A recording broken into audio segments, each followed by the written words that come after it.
जो बहुत सोता है उसको कभी योग सिद्ध नहीं होता। सच्ची मानिए, 3 घंटे नींद में काम हो जाता है, अधिक से अधिक 4 घंटे। ये सोना हमारे लिए बहुत हानिकारक है और ये सोना हमारे लिए लाभदायक भी है। दोनों बात समझना।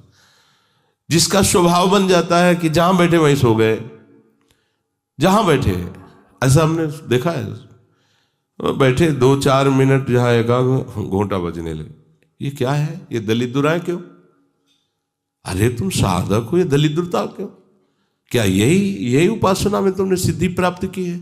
जहां बैठ जाओ वहां तुम लड़खड़ा गए, लार बहने लगी, सोने लगे, घोंटा बजने लगे।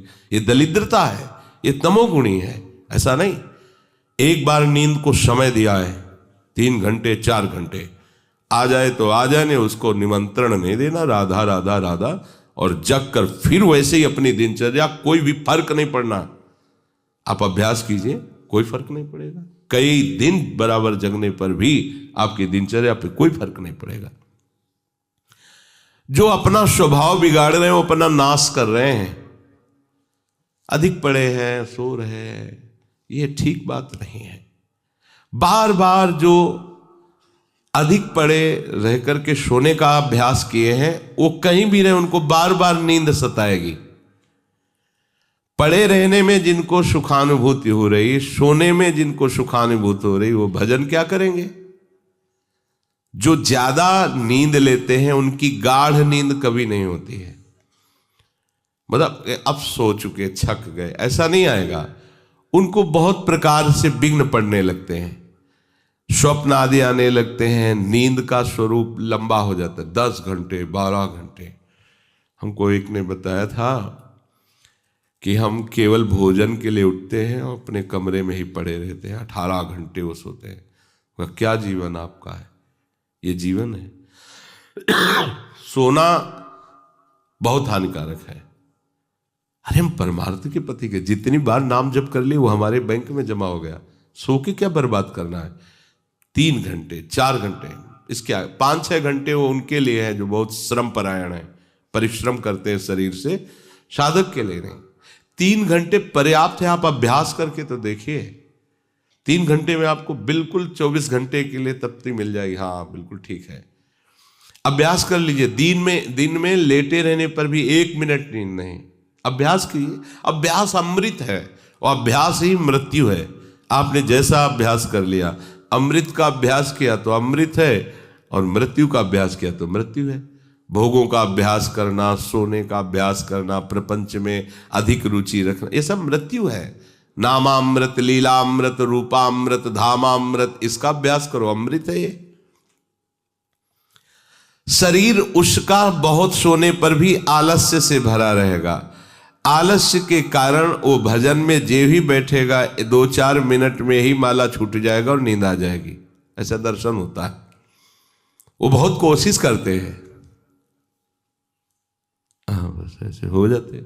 ये कैसे हो गया? तुम्हारा क्या अभ्यास है? ऐसे कैसे कोई हम पे ऐसे कैसे हावी हो सकता है? कोई हमारे ऊपर ऐसा कैसे शासन कर सकता है? चाहे नींद हो या काम हो या क्रोध हो, आप क्या हो? आप समझो, आप भगवान के अंश हो और आप इतना अधीन होते चले जा रहे हैं शरीर के। सत्संग हो रहा है, आप मुंह बगाड़ के सो रहे हैं। कीर्तन हो रहा है, आपको झटके नींद के आ रहे। धिक्कार है आपको जीवन को। आप साधक हो, आप उपासक हो, ये क्या हो रहा है?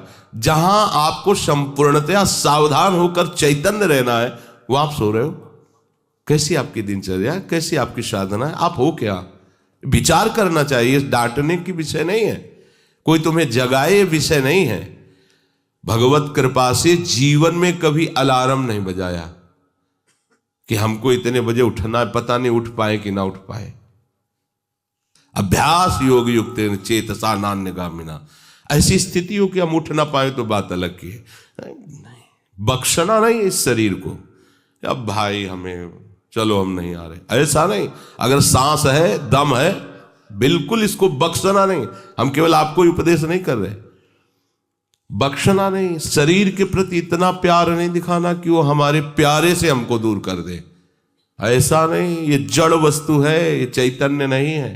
तुमसे ये चैतन्य है, तुम अपनी चैतन्यता को समझो, इसके अधीन हो रहे हो। ये तो बहुत बुरा लगता है जब कोई साधक सत्संग में या माला लेकर भजन करने में या पाठ करने में सो रहा है, तब लगता है। ग्रंथ सामने खोड़ा है, थोड़ा पाठ कर ऐसे ऐसे। एक जगह दर्शन कर ले जाते थे, वो भागवत का स्वाद है। वो श्री जी के सामने भागवत पढ़ते पढ़ते नाक और माथा पूरी भागवत में रख दिया, और 2500 लोग आ जा रहे हैं ऐसे। तो उनको जैसे कहते, पंडित जी श्री हरिवंश, हाँ हाँ श्री हरिवंश। अब ये हो क्या रहा है, ये क्या हो रहा है? अगर आपके अंदर नींद है तो आप चैन से 1-2 घंटे सो लिए दीजिए और फिर बैठिए, चैतन्य होकर बैठिए। ये अपमान है शास्त्रों का। आप चैतन्य घन प्रभु के वचन पढ़ रहे हैं, आपको नींद आ रही, प्रभु की चर्चा हो रही, आपको नींद आ रही। कभी विषय चर्चा में आपको नींद आई?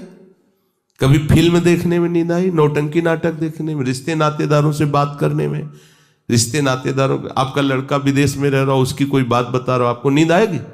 नहीं आएगी। लेकिन अपने परम प्राण स्वरूप आत्म स्वरूप श्री प्रियालाल की चर्चा हो रही, आपको नींद आ रही है। अब हो क्या हो, जरा विचार करके देखिए। तो ये आलस्य के कारण उसके भजन में भारी बाधा हो जाएगी, उसका योग कभी सिद्ध नहीं होगा जो अधिक सोता है। सबसे प्रार्थना है आप अपने लिए नींद का समय निश्चित करें अपने हिसाब से, शरीर का परिश्रम देख करके। अब जैसे जो उपासक रात भर सेवा में लगे रहते हैं, हम उनके लिए कहेंगे कि चाहे दिन हो चाहे रात हो, आप 4-5 घंटे आराम से सोइए। प्रार्थना है कि सोइए, क्योंकि आप जवान साधक हैं, सोएंगे तो आपकी इंद्रियां फिर भजन में लगेंगी। आप अपने को देखिए, यदि आप कोई सेवा बल वाली नहीं करते हैं तो 4 घंटे से ज्यादा आप नहीं लें। अच्छा उपासक 3 घंटे में हो जाता है। अब आप लोग देख लीजिए, अपनी एक दिनचर्या में नींद का समय आप निश्चित कीजिए, और जो निश्चित कीजिए उसे कम से कम 10 वर्ष तो निभाइए। यहां 2-4 दिन में दिनचर्या बदल जाती है, ऐसे नहीं होना। साधु का ऐसा नहीं होता। कुछ नियम लो तो 10-5 वर्ष तो चलो, 2-4 दिन में सब फिसल जाते हो, क्या फायदा है? एक नियम लो, हम इतने घंटे सोएंगे, हम छूट देते हैं आपको। आप अपने आप ने नियम लो कि हमारा इतने घंटे में हो जाएगा। उस घंटे को आप लिख लो अपने सामने कि मुझे इतने घंटे केवल सोने के लिए सत्संग में अनुमति है, क्योंकि हमने वहां इतना नियम लिया था। आप ले, बताने की जरूरत नहीं। आपके द्वारा लिया हुआ नियम फिर आपसे कभी नहीं टूटना चाहिए। स्वीकार करो आप अंदर से कि आप इतना सोएंगे, पर लिमिट हम बता देते हैं। शरीर अधिक श्रमित जो सेवा में होता है 5 घंटे, गृहस्थी है तो 6 घंटे, साधक है 4 घंटे। भजनानंदी को कहना ही नहीं पड़ेगा, 3 घंटे में हो जाता है। इसी के अंतर्गत आप चयन कर लीजिए। 6 से 7 में मत बढ़ना, क्योंकि सत्संगी हो, इतना भारी श्रम तुमसे नहीं होता।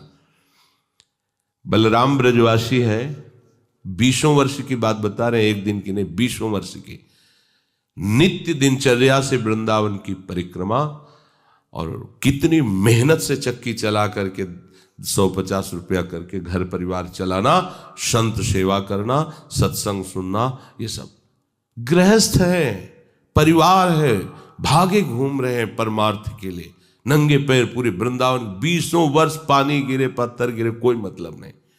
इतनी इतनी एड़ी फट गए एकदम। अब उनको क्या कहोगे? साधु नहीं कहोगे तो क्या कहोगे? ब्रजवासी हैं, रात दिन प्रभु का नाम स्मरण, सत्संग, परिक्रमा सब कर, और मेहनत उठा उठा के बोरा भर बेचना, उसमें कहीं 10, 20, 50 रुपया बचा लेना, परिवार का पोषण करना। आपके लिए तो कोई सेवा ऐसी नहीं मेहनत वाली, फिर आप इतना लंबा सफर कैसे सो सकते हैं? वो गृहस्थ होते हुए 2-2:30 बजे जगते हैं, तब अपनी दिनचर्या पूरी करते हैं।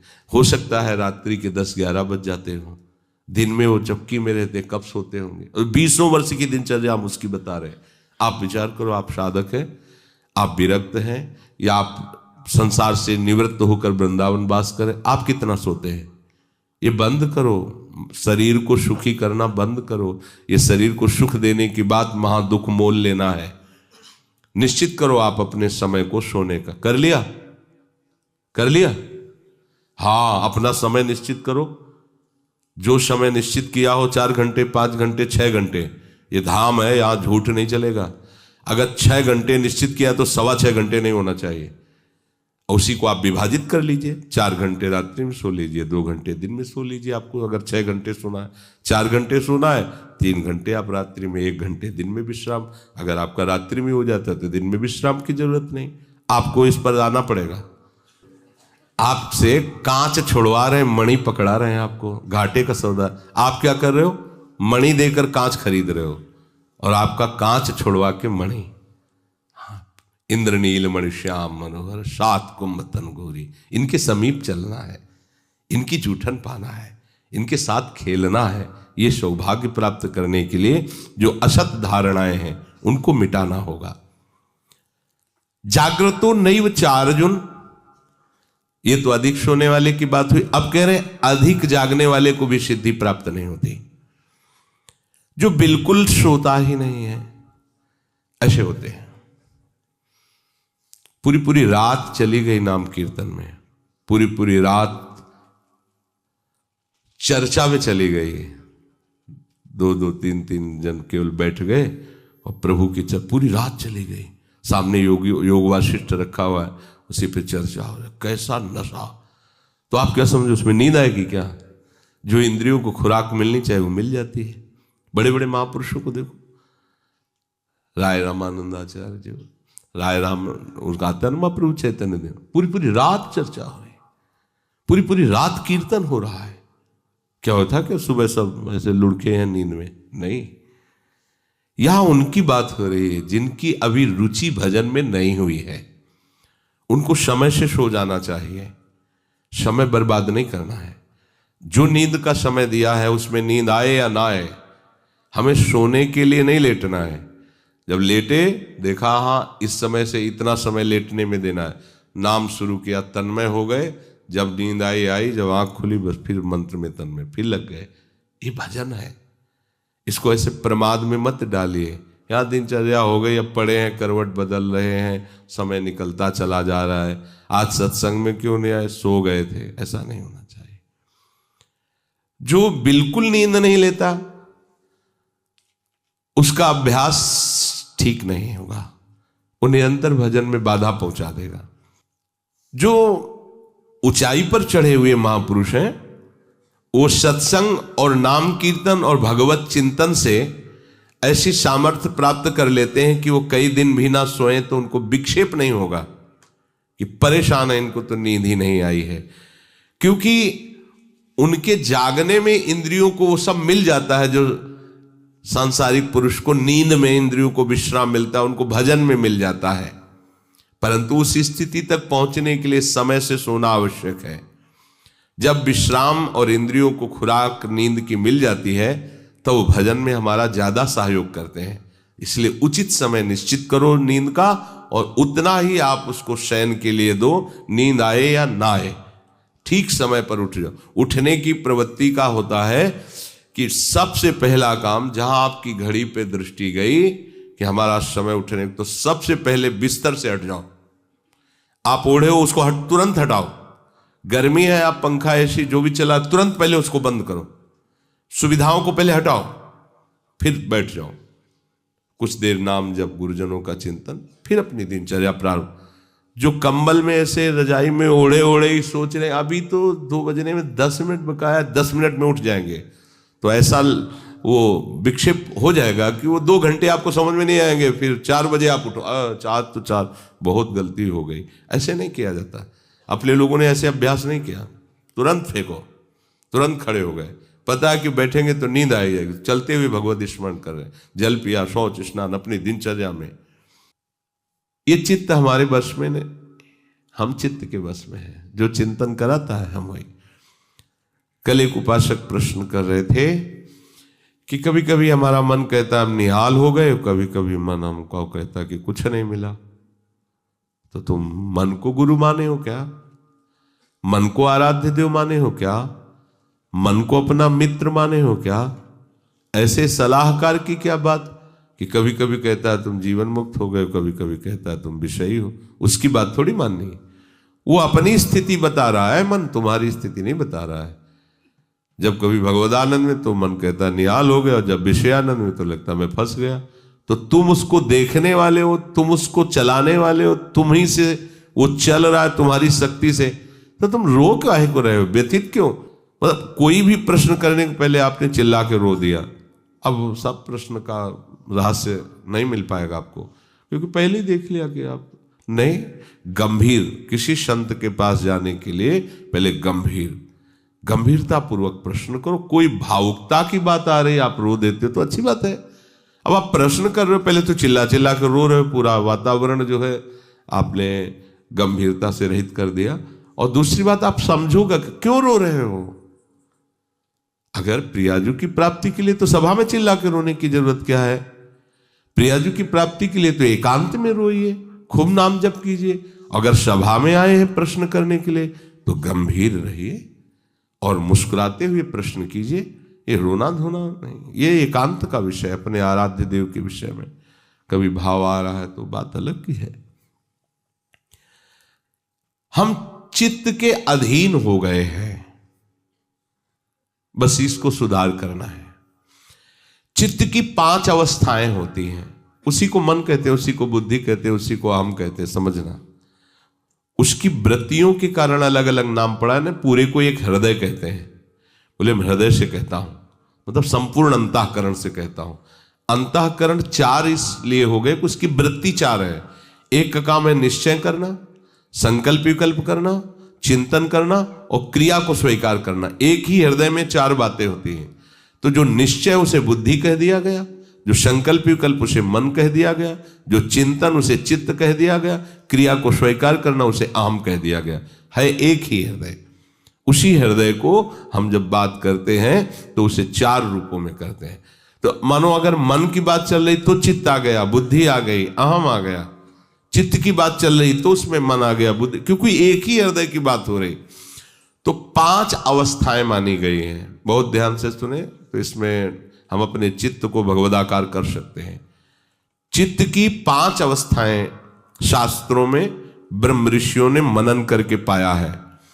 मूढ़ता, मूढ़ अवस्था, क्षिप्त अवस्था, विक्षिप्त अवस्था, एकाग्र अवस्था और निरुद्ध अवस्था, ये 5 अवस्थाएं पाई गई हैं।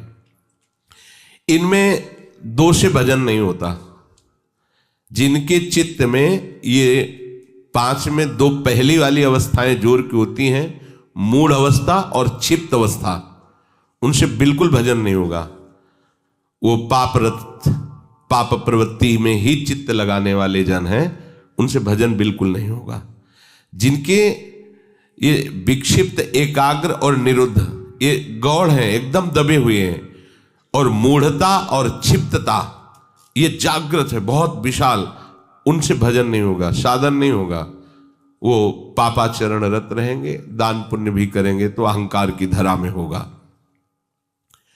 अब यहां से शुरू होता है साधन। विक्षिप्त से कभी भजन होता है, कभी विषय चिंतन होता है। ये विक्षिप्त चित्त का होता है। कभी प्रभु अच्छे लगते हैं, कभी संसार अच्छा लगता है। अभी ये आगे पद्धति नहीं बढ़ी, ये विक्षिप्त है, पर ये अधिकारी है भजन का। इस अधिकार वाले उपासक को जब साधु संग मिल जाता है और सत्संग मिलता है, तब वो बार बार सत्संग के प्रभाव से विक्षिप्तता को अगली पद्धति में बदल देता है, एकाग्र। अब वो एकाग्र होने लगता है कि मेरे जीवन का उद्देश्य केवल भजन है, केवल प्रिया प्रीतम की प्राप्ति है। नहीं, अब संसार को मैं नहीं मानूंगा कि संसार मेरा है, संसार के संबंध मेरे हैं। सत्संग के द्वारा ये विक्षिप्तता एकाग्रता में बढ़ गई, और जब एकाग्रता में अपने आराध्य देव के चिंतन में तन्मय हुआ तो उसे आनंद मिलने लगा, तो सविकल्प समाधि में उसकी गति हो गई। सविकल्प, अभी विकल्प चल रहा है पर वो सम अवस्था को प्राप्त हो रहा, आनंद का अनुभव होने लगा। विक्षिप्त से भजन प्रारंभ होता है, एकाग्रता में उसको आनंद का अनुभव होने लगता है, और आगे है निरुद्ध अवस्था, चित्त के चलने की गति ही खत्म हो गई, अपने आराध्य देव में चित्त फंस गया, निरुद्ध हो गया। इसे कहते हैं निर्विकल्प समाधि। आप कोई कल्पना नहीं रह गई, केवल सम अवस्था, भगवदाकार वृत्ति, परमानंदमय। अभी ये चित्त प्रिया प्रीतम में हो गया। क्षिप्त अवस्था और मूढ़ अवस्था ये भजन नहीं होने देते। विक्षिप्त अवस्था से भजन प्रारंभ होता है, एकाग्रता में भजन का सुख मिलता है। इसके आगे जब एकाग्रता ऐसी बढ़ती है कि अपने आराध्य देव के सिवा कुछ चिंतन ही नहीं करता चित्त, तो उसे निर्विकल्प समाधि कहते हैं। वो हर समय आओ, स्वामी जी महाराज कह रहे चित्त न डुला इतुत, आओ समाधि भीतर। अब वो उठते बैठते चलते फिरते क्रियारत होते हुए भी समाधि में रहता है। अपने आराध्य देव में चित्त निरुद्ध हो गया, अब चित्त पंग हो गया, अब हटाने से भी नहीं हटेगा। तो चित्त की सार्थकता है निरुद्ध अवस्था में पहुंचने की। गोपीजन इसी अवस्था की महापुरुष है। सब क्रियाएं घर की हो रही है और मुरारी पादार्पित चित्त वृत्ति।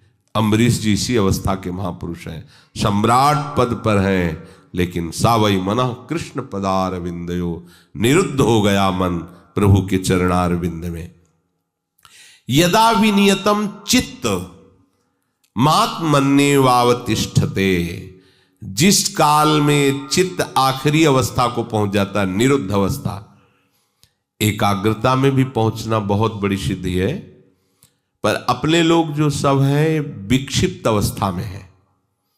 कभी संसार का आकर्षण, कभी प्रभु का आकर्षण। लेकिन मूढ़ता और क्षिप्तता में प्रभु का आकर्षण होता ही नहीं है।